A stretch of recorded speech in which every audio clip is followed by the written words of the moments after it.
Lightning flashed behind the windows of Cauldron Lake Lodge. Tor Anderson laughed and held the steel hammer above his head. Nurse Sinclair was trying to calm him down without success. Tor grinned madly and shouted, "My hammer's up. Here's a friendly poke from Molnir, wench." He brought the hammer down with all his might.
Another cable car. Just great.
Scott had checked all of Stucky's rental cabins.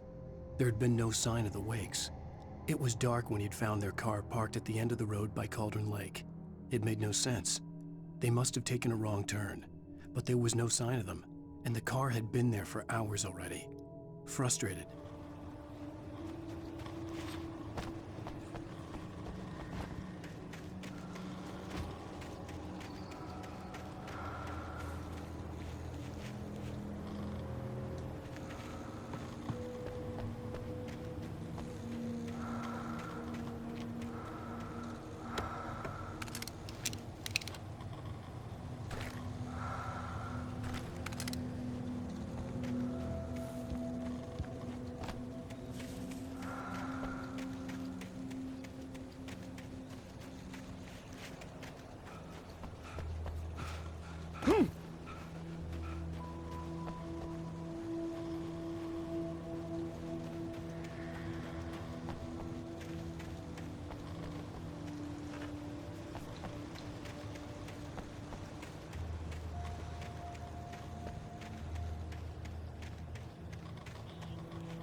could see Cauldron Lake. I thought I could make out the spot where the island and the cabin had been. There was a light near it. It had to be a boat.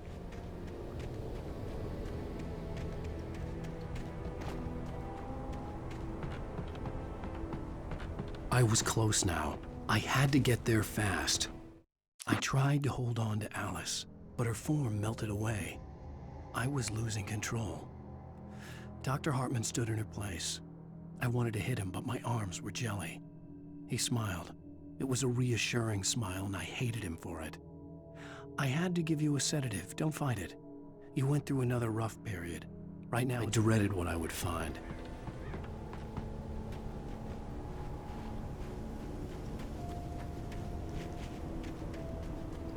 Wait!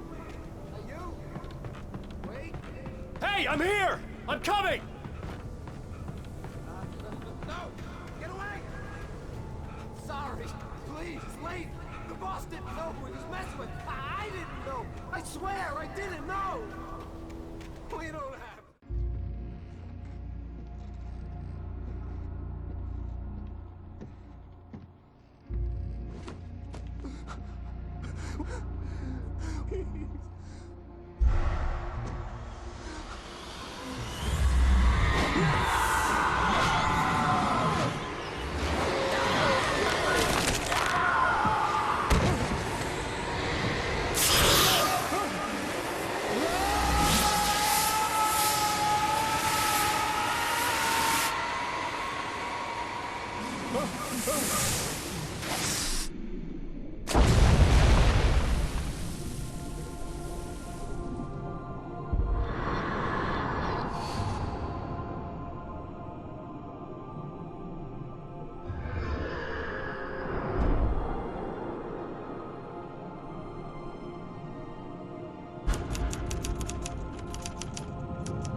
Previously on Alan Wake, I'm hunted by the law. Sheriff, Wake's running. I'm giving chase. Are you seriously telling me that writer just took out my deputies? A thriller I supposedly wrote is coming true. The genre of the story seems to be shifting. It's turning into a horror story. I was told that Alice had been kidnapped, but that was a lie. We don't have his wife. We don't know where she is. Her purported kidnapper was eaten up by the dark presence before it attacked me.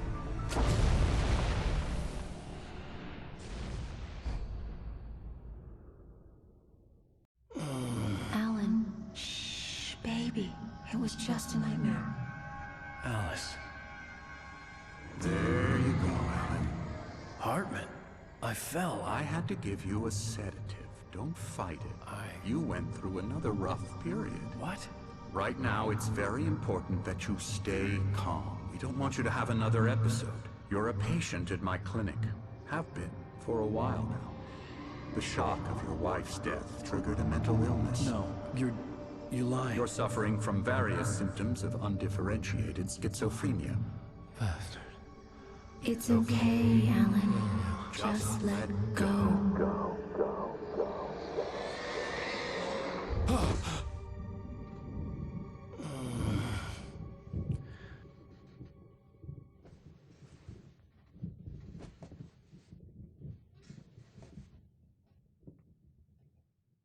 I felt groggy. Whatever Hartman had bumped in me was making me numb. I felt like this was happening to someone else. Someone I was watching on television. I couldn't think. Couldn't focus. The door was locked. I was a prisoner here.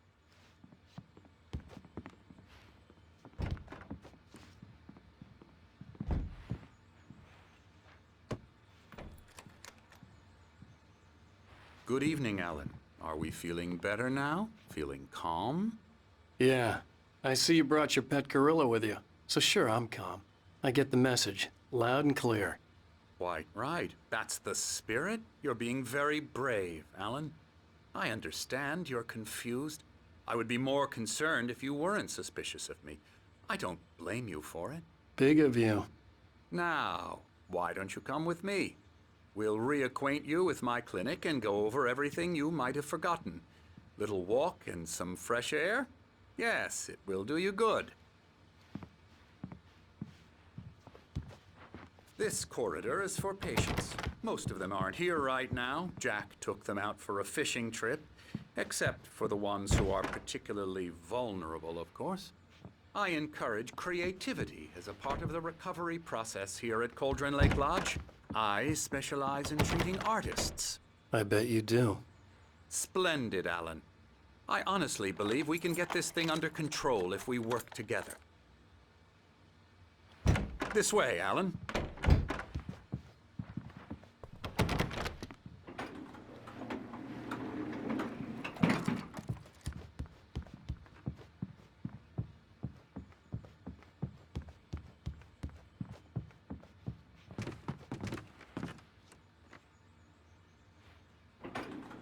Now, Alan, from past experience with you, I know I need to get right into the heart of the matter as quickly as I can after an episode.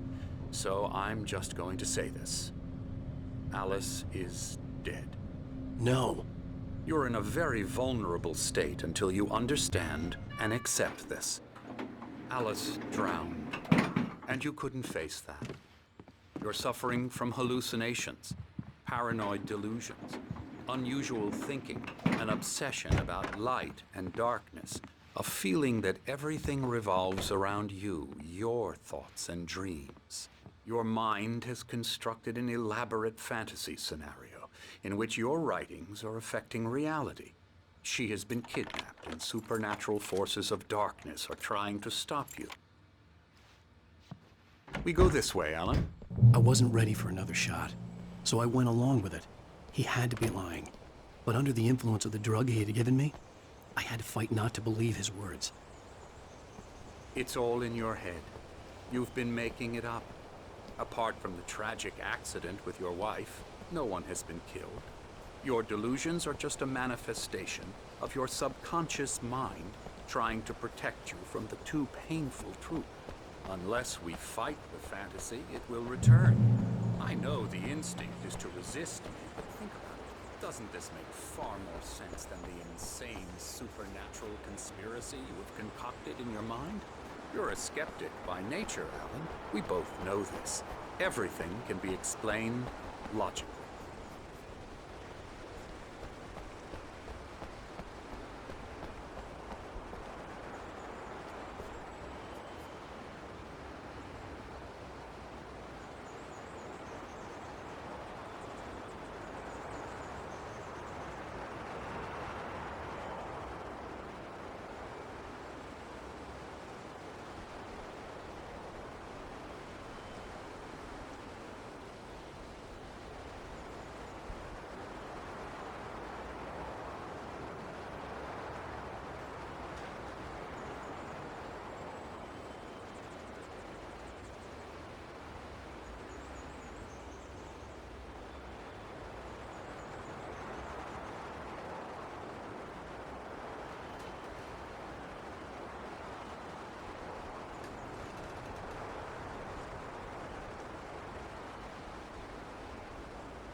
I never get tired of this view.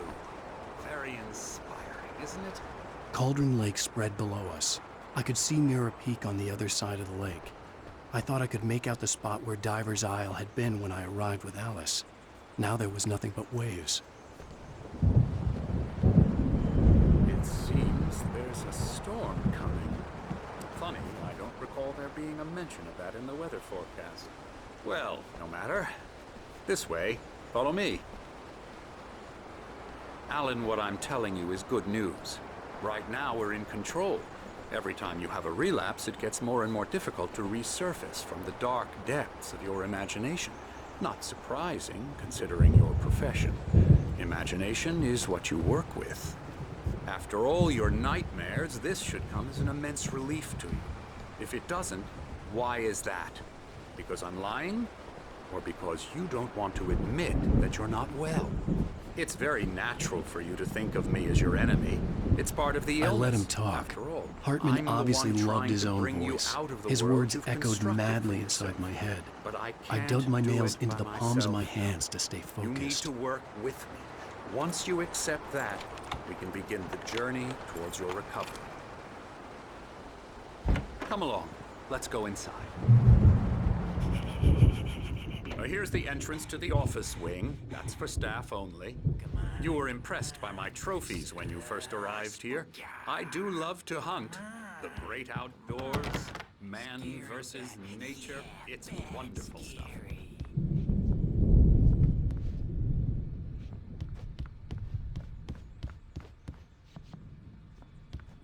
Scary, scary, scary.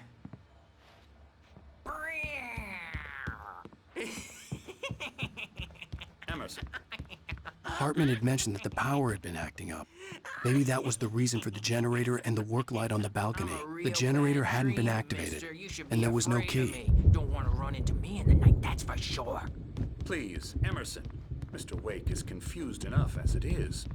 Yeah, you'd like me to go away so you won't be scared. But you can't just decide what kind of dream you have or when you have it. Emerson, Okay, sorry. Boo.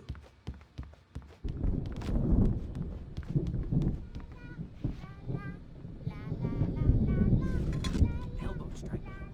Ooh, yeah.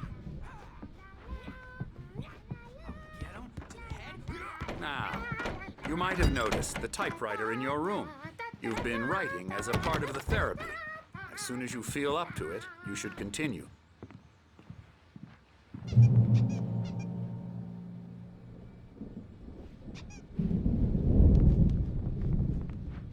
My rheumatism's killing me. There's a storm coming. Oh, what a storm. I hope it wipes this place off the face of the earth. And these two are the Anderson brothers, Odin and Tor. They had how should I put this? A heavy metal band in the 70s and 80s called Old Gods of Asgard. They even adopted new first names to complete the image of Viking gods. After the band broke up, they lived on a farm nearby. They are, well, in advanced stages of dementia. They're well cared for, TLC and all that. There's nothing more that can be done. I'm afraid that the rock and roll lifestyle has left its mark. Oh, that won't do. I'm so sorry to cut this short for now, Alan. The power has been acting up. I'd better go check on it. We'll continue this soon. Meanwhile, when you feel up to it, return to your room and try to write. It really is for the best. Don't you think? I'd like to bash his head in with a hammer. Oh, he'd love to fish out our secrets, but he has no clue. He's not crazy enough. Not crazy like us, Sonny. Yeah! Being crazy's a requirement, Sonny. Who else could understand the world when it's like this? It takes crazy to know crazy. That's the sanest thing I've heard in a while. Zane! You're all right, Tom. Hey, we like him, don't we, bro? He's got to go to the farm. The Anderson farm. Valhalla! We wrote it all down, lest we forget. A crash course. All you need to know to get your head right. You need to find the message. Here, Sonny, here's something for you. Gave me a rash, but I kept it safe from these bastards. My head was clearing. Zane could feel the poems, taking form, shaping things. As he experimented, he imagined he could almost feel the power surging through the keys of the typewriter. Or according to Hartman, I was sinking back into the fantasy. I was convinced he was lying to me about everything. Crazy or not, the Andersons made more sense. Tom, you got any booze on you? Yeah, no. Sorry, we have a guys. stash of the special stuff at the farm. Our own formula. Local ingredients. Medicine clears your head right up. Makes you remember like moonbeams on the brain. Oh, I just noticed! Leather patches on the elbows? That's not very rock and roll. Tom just lost is all. Baba Yaga got to him too, the damn witch. She used us all. Taken from all of us. Took my thunder, the witch. And my ravens, what were they? Memory and thought. The